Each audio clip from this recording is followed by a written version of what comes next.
Welcome students of the Eastern English course. My name is Augusto and I am going to teach you this first unit. In this unit we are going to learn different topics that will help us develop our English skills. Are you ready for your first class? So, let's go! The topic of today is subject pronouns. Do you know what are subject pronouns? Let me explain you. Subject pronouns are used to replace a noun in which is the subject of the verb. Usually, this noun is doing an action.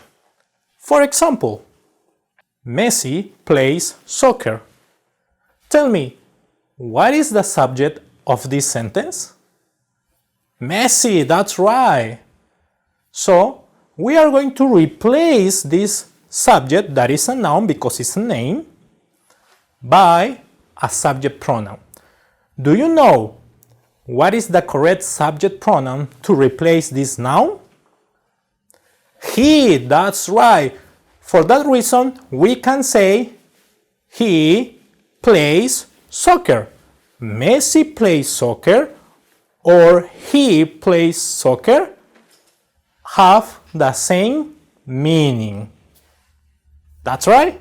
Excellent. In English, we have singular subject pronouns. Do you know what are they? Let me show you. We have the first subject pronoun in English is I. We are going to use this subject pronoun when we are talking about ourselves. For example, I am a teacher. I live in Peru. The next one, he. We are going to use these subject pronouns when we are talking about men or boys, masculine gender. For example, Gabriel Garcia Marquez is a famous writer. Tell me, what is the subject in this sentence? Exactly, Gabriel Garcia Marquez. For that reason, we are going to replace this subject by the subject pronoun he. And we are going to say, he is a famous writer. Excellent. Next, we have she. For example, Rihanna is from United States. Tell me, what is the subject in this sentence? You know. Correct. Rihanna. For that reason, we are going to replace this subject by the subject pronoun she. And we are going to say, she is from United States. That's easy. Now, we have it. This is a gender-neutral pronoun. We are going to use this pronoun when we are talking about an animal, a place, a species, or an object. For example, Paris is known as the city of light. Tell me, what is the subject in this sentence? Exactly, Paris, because Paris is a noun, it's the name of a city. So we are going to replace this subject or noun by the subject pronoun it, and we are going to say it is known as the city of light. Excellent. And we have you. We are going to use this subject pronoun when we are speaking directly to another person.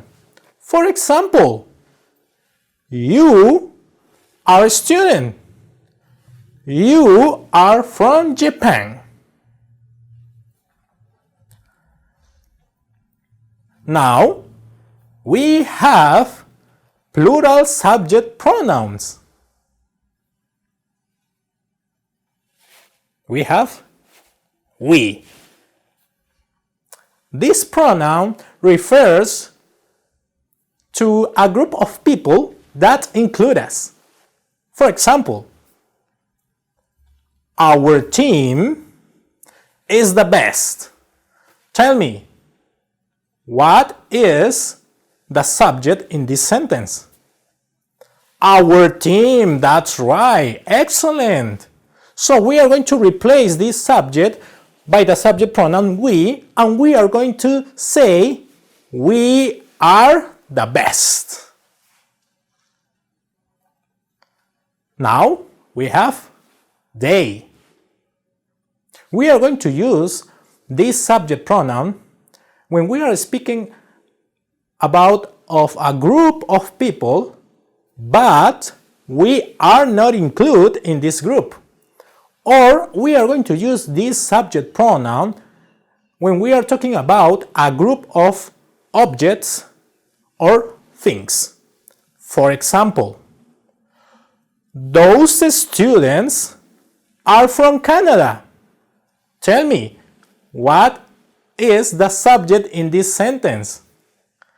Correct, those students. For that reason, we are going to replace this subject by the subject pronoun they, and we are going to say they are from Canada.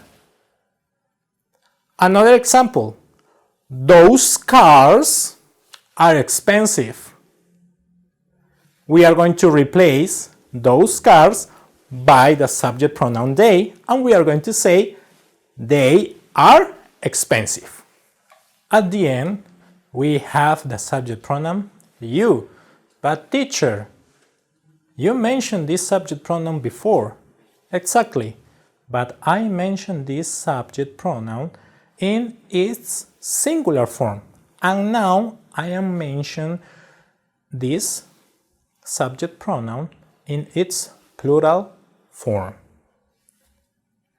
We are going to use this subject pronoun when we are speaking to two or more people. For example, you are my best friends. You are my best friends.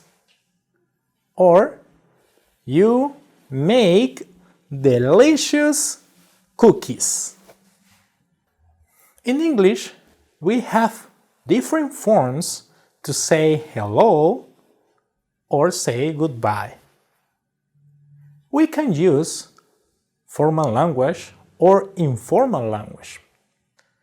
We use formal language when the situation is serious or involve people that we don't know well. Informal language, it's a kind of language that we are going to use when we are facing situations that are more relaxed or involve people that we know well. There are formal greetings and informal greetings too. For example, formal greetings. We have, depending on the time of the day, we have good morning, good afternoon, good evening. But in an informal way, we can say, hey, hi, or howdy. Another phrase in a formal way is, how are you? And the answer to this question will be, I am fine, thank you, or I am very well, or I am very well, thank you. In an informal way, we can say, what's up? Or how is it going? And the answer to these questions will be,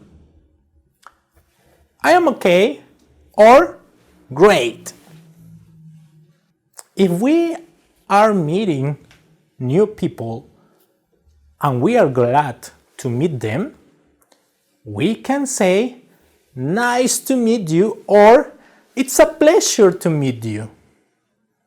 If we are in a meeting with our families or friends and we don't see them for a long time, we can say long time no see.